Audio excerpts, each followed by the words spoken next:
Good day, everyone, and especially to Ma'am Cordivilla. This is the third activity, and we will be discussing about my teacher's way of delivering the contents of the lesson for understanding. But before that, let me introduce myself. I'm Alfrancis T. Azupardo with my partner, Christine Mariel Badon. My first teacher is Anne Aparis Loren. She is a math teacher. Second is Cupid C. Angay, my religion teacher. And Francis Jude Vidal, my history teacher.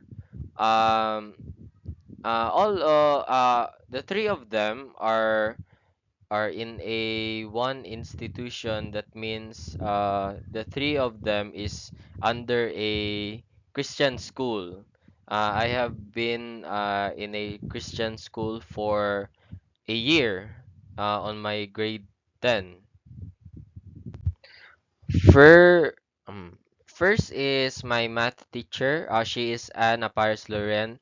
She uses real life examples and applications in math discussions to demonstration how mathematics concepts are relevant and beneficial in everyday life. Ma'am Ann is like a mother to me. I still remember that almost all of my teachers uh, and and the students live in a compound, in a one compound, because it is a Christian school with dorms. She helps us in math. She teaches us in math, and not only in math but also in real life problems. And I can say that she has a big impact on what I am today. Her teachings have been planted on my brain and on my heart also.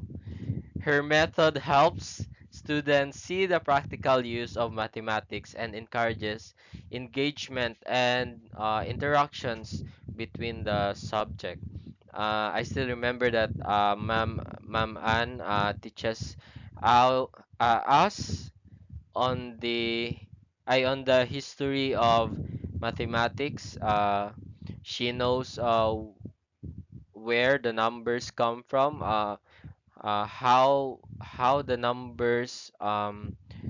numbers are being used on ancient times. So Miss I'm I can say that Miss Anne Aparis Loren has the capability on teaching her students uh, with math, and also to be a future educator, just like me. She has a big impact in my uh, she has a big impact on my character, on what I am today. So my second teacher is Mr. Cupid Siangay. He is my religion teacher. He fosters discussion about moral and ethical concerns from many faith views. Excuse me. I still remember that our room is full of students with different religion, and and we shared different views of how we see religions. Like there is a Catholic, there is a born again, and almost 80% of the students' population is not Adventist, not Adventist. And because of Mr. Cupid C. Angay, I almost read the whole Bible, and we have quizzes every week about Bible. And just like Ma'am Ann, my first teacher.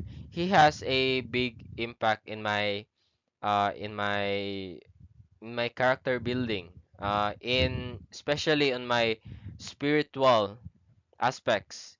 He encourages his students to think critically and establish their own ideas and opinions. Discussion like this build empathy, tolerance, and respect for different points of views. Uh, however, I mean, even though that there are a lot of religions in a one classroom, we still respect each other because we all know that there is only one God. So this is Mr. Francis Jude Vidal. He is my history teacher.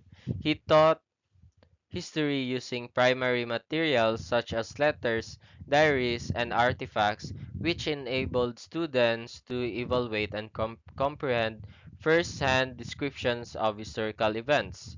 I still remember that uh, Mr. Jude Vidal discuss uh, discuss about Magellan and Lapu-Lapu. We all know the fight between Lapu-Lapu and Magellan. Excuse me.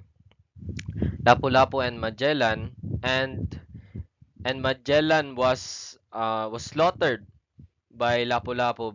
However, Mr. Francis Jude Vidal stated that it was uh, it was Magellan that that strike last, but but it was the companion of Lapu-Lapu that hit Magellan, then Lapu-Lapu finish him off. And after that, Mr. Francis Jude Vidal stated that Magellan was not meant to be was not meant to be in the Philippines, but he was meant to be in Indonesia. He was Magellan was looking for these spices island in the Southeast Asia, and that is Indonesia. But we all know the story that Magellan and Lapu-Lapu fought in Cebu City, and that is history. His approach promotes critical thinking skills and encourages students to examine and critique narratives. And Mr. Francis Jude Vidal is very smart in history.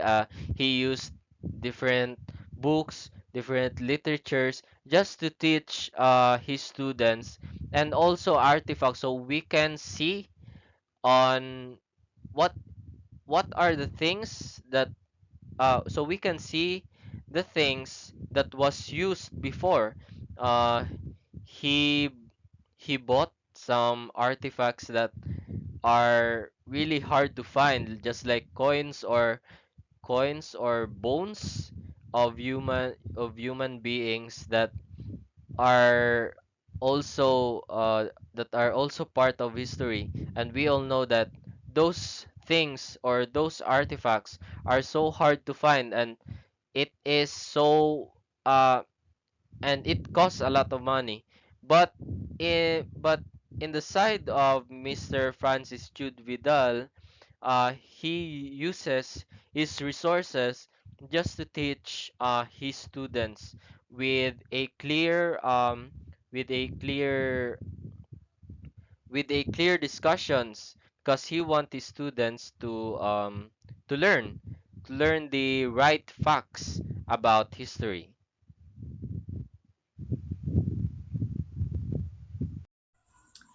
Good day, ma'am. Good day, everyone. First, I have here Sir Richmond Abueva, my physical education teacher when I was in senior high school. Second, Ma'am Bradalyn T. Makahig, my science teacher when I was in grade 10. Third, Ma'am Annalie Joy L. Patricio, my personal development teacher in senior high school. Sir Richmond Abueva has the passion for physical activity. He organized outdoor activities such as hiking, snorkeling, and even a food feeding program. Yes, we went hiking in the Prayer Mountain of Valencia. Also, we went snorkeling in Darwin. We went to see the sanctuary in Darwin. Yes, he provided us with the opportunity to participate in physical activity in a variety of engaging situations while encouraging community involvement. He let us experience the activities that are written in the book. Next is Mom Bradalyn T. Makahig. So she often conducts hands-on experiments in the classroom. So one of these is we turn the seawater into salt, and also she let us use a microscope and while she is explaining the parts. Also, she engages in the community in science projects such as tree planting. Yes, we went tree planting in one of the barangays here in Shaton, which benefits everyone. The third one is Mom Annalie Joy Patricio. She is an empathetic and understanding teacher. She has meaningful discussions and reflection sessions in which we can share ideas, experiences, and insights because she is also the guidance counselor of our school. That's why we can freely share our ideas and experiences to her. And while listening to my classmates and while they share their opinions, it helped us build empathy, communication skills, and a better knowledge of ourselves and others. Here we chose the first question. In the delivery of service to the community where you may be helping, what are the lights and shadows of being too centered and contents? So the lights of being too focused on my own plans or being too centered on contents, what I believe is best can keep things organized and moving along smoothly. However, the shadows arises when I am not paying attention to the needs and wants of the community. So this results to missed opportunities to contribute in the community in the best way possible. Thank you.